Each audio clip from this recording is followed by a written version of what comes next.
France is home to some of Western Europe's biggest Muslim and Jewish communities. The government says there have been more than 1,000 anti-Semitic acts since the start of the Israel-Hamas conflict.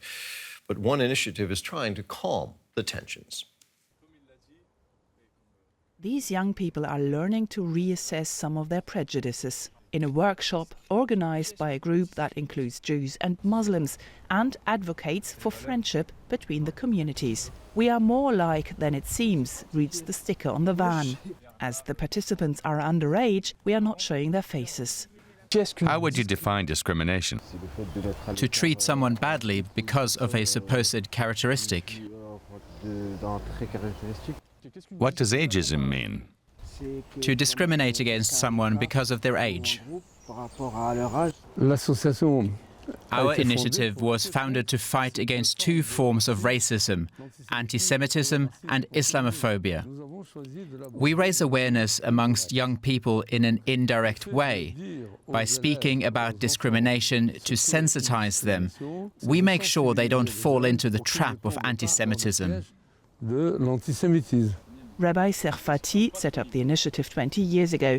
Today's participants, some of them Muslims, others Christian, say such workshops have opened their eyes.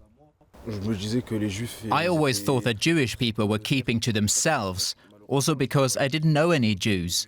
I realized that was prejudice and that you shouldn't judge people without knowing them. I now understand that just because some people in France from different religions aren't getting along right now, it doesn't mean we can't get along here. In this district, people from different religions do indeed, literally, live side by side, with a synagogue, a church and a mosque right next to each other.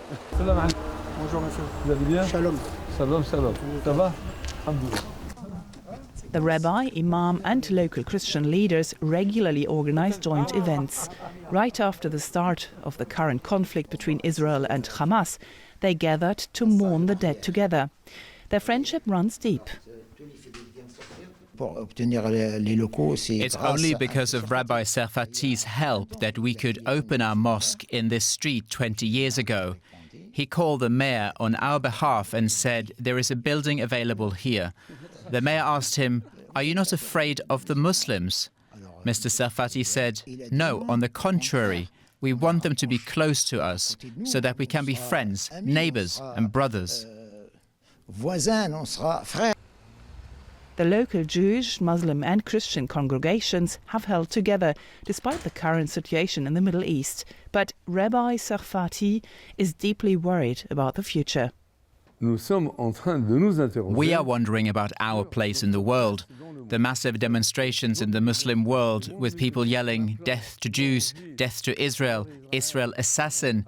They raise questions for humanity. Will humanity assume its responsibility for the minority of 20 million Jews or not?